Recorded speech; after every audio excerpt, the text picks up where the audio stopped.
I have made hundreds of batches of panna cotta. I really love this dessert because it's really easy to make. You can make it well in advance, so there's no last minute prep.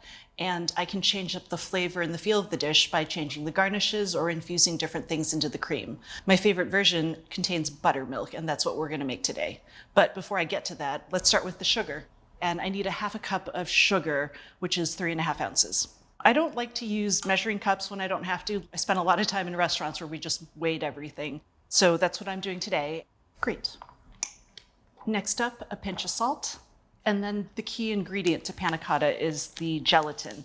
And I'm using powdered gelatin here today. You often see recipes where they tell you use 1 packet, and I like to measure the gelatin because it's a little bit more precise, and that precision really matters to the texture. I'm looking for 2 teaspoons here. Each of these packets contains about 2¼ and that's why we measure with spoons. Next up, I'm just gonna whisk all of this together. What I'm looking for is to make sure it's really well mixed. I don't want any clumps of sugar or gelatin in here, so just a really good whisk. That looks pretty great. Next up, I've got 2 cups of heavy cream, and I'm just gonna pour this right in and give this another whisk.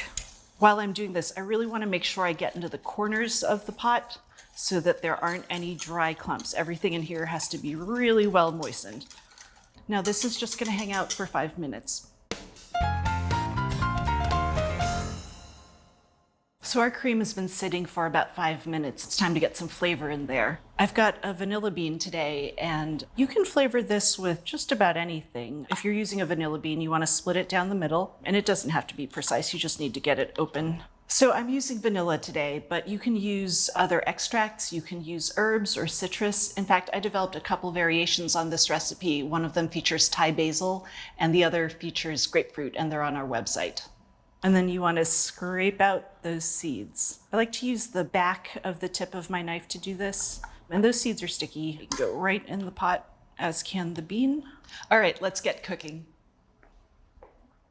I want to heat this mixture over medium heat until it comes to about 150, 160 degrees. And this should take maybe 5 minutes. I'm just going to give this a couple of stirs as it cooks to help that sugar dissolve. I think you can see that there are a bunch of clumps of vanilla bean floating in here, and that's perfectly normal. Don't worry about it. We'll break them up later. So it's been about 5 minutes. It's starting to get the tiniest bit translucent and yellow, and those bubbles from whisking earlier, they've gone away mostly. It's a good time to start temping. And we're shooting for 150 to 160 degrees. This looks awesome.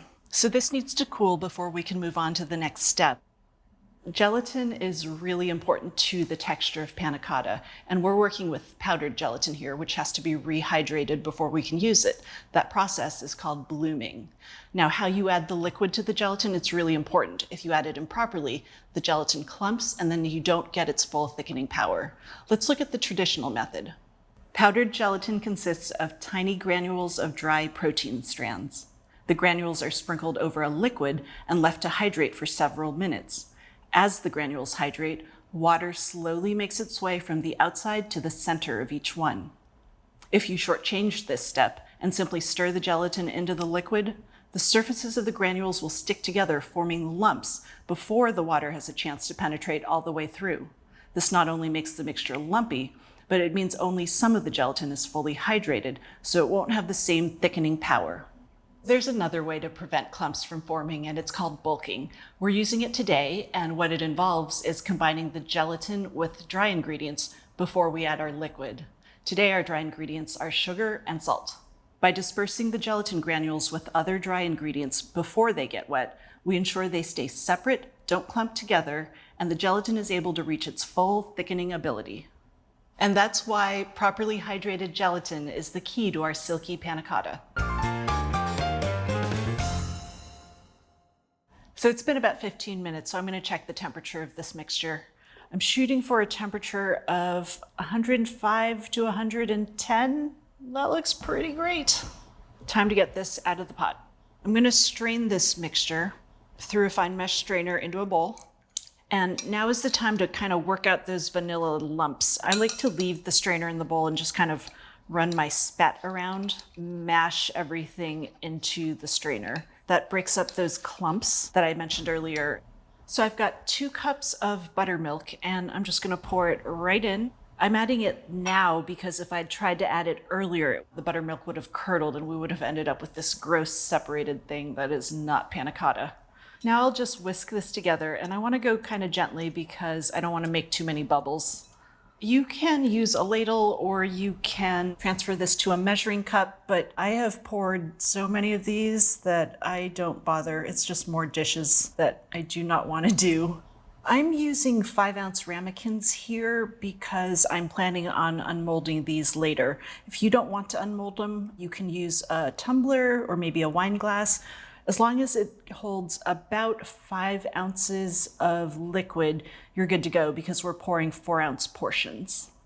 Okay, that's it. So these are going to go into the fridge for at least 6 hours. They could hang out there for 3 days. The last thing I have to do before I put them away is to cover them so that, nothing falls in while they're setting.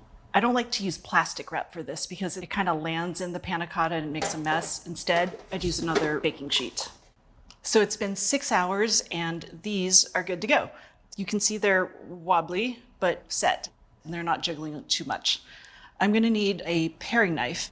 Any thin, sharp knife will do. I like a small knife because I have a little bit more control. I wanna run this knife all the way around the edge.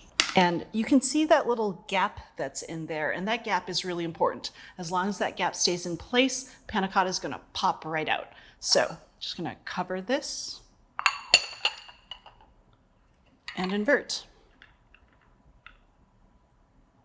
Ta-da! Okay, I went for a really simple set of garnishes for this. I'm just gonna use a couple of berries, a couple of blackberries, and a couple of raspberries. Nice and simple. And now just a quick drizzle of honey, and then we can eat. So look at that jiggle, isn't it great?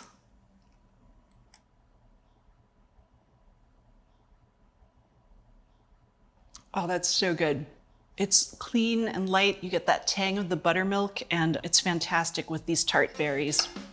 It's tangy, creamy, rich, just a hint of sweetness from that honey. It's fantastic. So for the best buttermilk panna cotta, be sure to use the right amount of gelatin, hydrate it properly, and don't overheat your buttermilk. So from America's Test Kitchen at home, a delightful buttermilk panna cotta.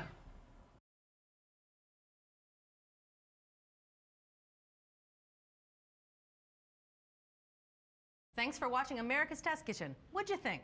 Well, leave a comment and let us know which recipes you're excited to make, or you can just say hello.